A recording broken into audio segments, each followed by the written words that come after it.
धम्मं शरणं गच्छामि, मैं धम्म की शरण जाता हूं। लेकिन अब प्रश्न खड़ा होता है कि मैंने जो धम्म कहा, यह भी तो समझना जरूरी है कि धम्म क्या है। क्या यह शब्द पहले भी कभी सुना? धम्म नहीं सुना होगा। तो धम्म का मतलब क्या है? अपने जीवन की घटना बता रहा हूं छोटी सी। एक बार मैं एटा जिले में भगवान बुद्ध की जीवन गाथा कहने के लिए गया, तो कुछ लोग लाउड स्पीकर से कथा सुनते थे, प्रांगण में नहीं आते थे। अंतिम दिन विराम दिवस वो आए और मुझसे बोले, आचार्य जी आप कथा में एक बात कहते हैं। मैंने क्या? कि बुद्ध का धम्म कल्याणकारी धम्म, ऐसा धम्म वैसा धम्म, ये धम्म क्या है?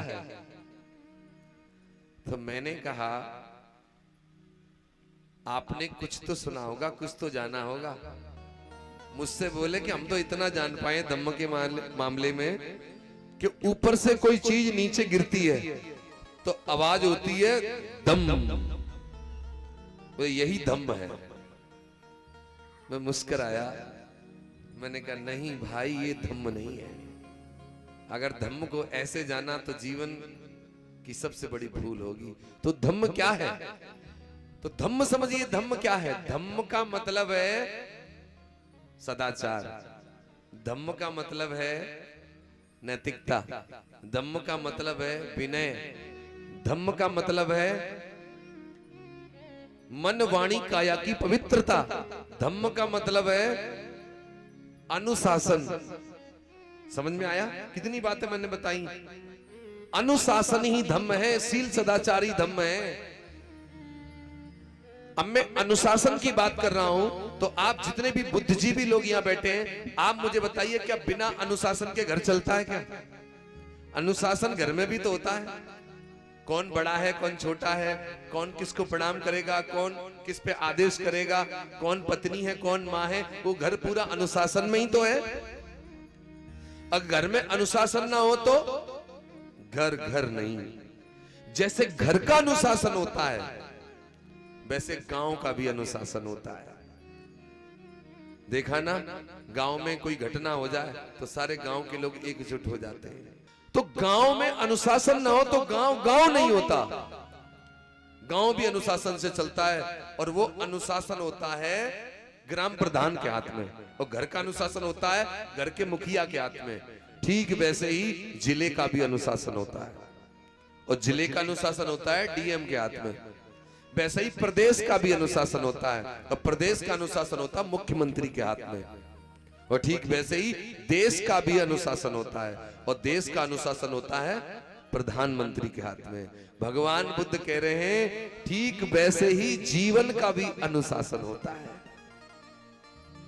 और जीवन का अनुशासन होता है अपने हाथों में। किन के हाथों में?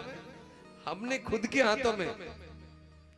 भगवान बुद्ध कहते हैं जन्म लेना हमारे वश में नहीं है। बहुत सुंदर बात कही है बुद्ध ने, ध्यान से सुनना। जन्म लेना हमारे वश में नहीं, और मृत्यु भी हमारे वश में नहीं है।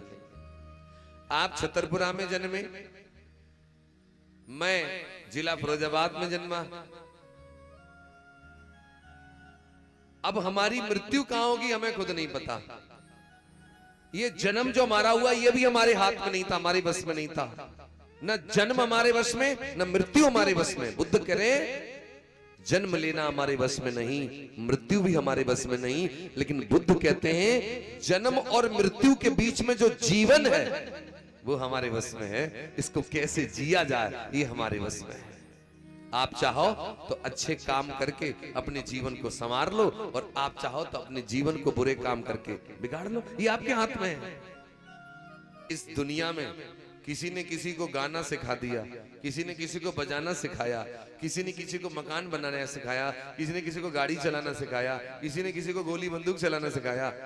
लेकिन क्या किसी ने यह सिखाया कि जीवन को कैसे जिया जाए? हम संसार में जन्म लेते हैं, जीवन को कैसे जिए, क्या यह किसी ने सिखाया?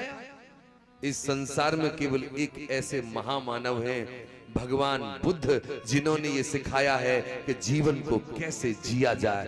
ये कला भगवान बुद्ध सिखा रहे हैं संसार। वही सिखा कर गए संसार को।